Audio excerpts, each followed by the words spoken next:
আপনি কি জানেন আপনার ফেসবুক আইডি বা পেজ মনিটাইজেশন হবে কি হবে না? সেইটাই দেখাবো, আপনাদের ফেসবুক পেজ বা ফেসবুক আইডি মনিটাইজেশন হবে কি হবে না। আপনারা এতদিন ধরে যেই আইডিতে বা পেজে ভিডিও দিয়ে এসছেন সেই পেজটা আদৌ কি মনিটাইজেশন পাবে কি পাবে না? তো চলুন আজকের দেখে নিই।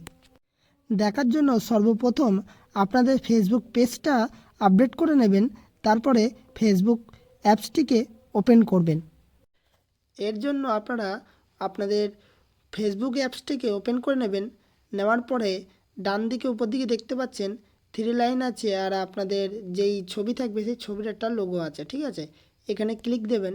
দেওয়ার পরে প্রফেশনাল ড্যাশবোর্ড আছে, এখানটায় ক্লিক দেবেন, ঠিক আছে।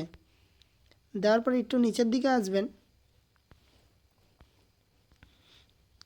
এই যে এখানটায়, ঠিক আছে।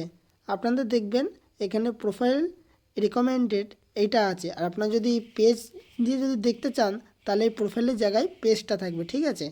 এবারে আপনাদের যদি না আসে এখানে সি মোড়ে ক্লিক করবেন, তাহলে আপনাদের এই অপশানটিতে চলে আসবেন, ঠিক আছে।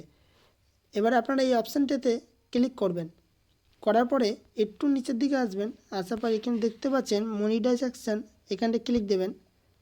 দেওয়ার your profile is active and earning, এর মানে আপনাদের এই প্রোফাইলটা মনিটাইজেশন হবে, ঠিক আছে। এখানে যদি নট অ্যাক্টিভ থাকে তাহলে আপনারা ভাববেন যে আপনাদের প্রোফাইলটি মনিটাইজেশন হবে না, ঠিক আছে।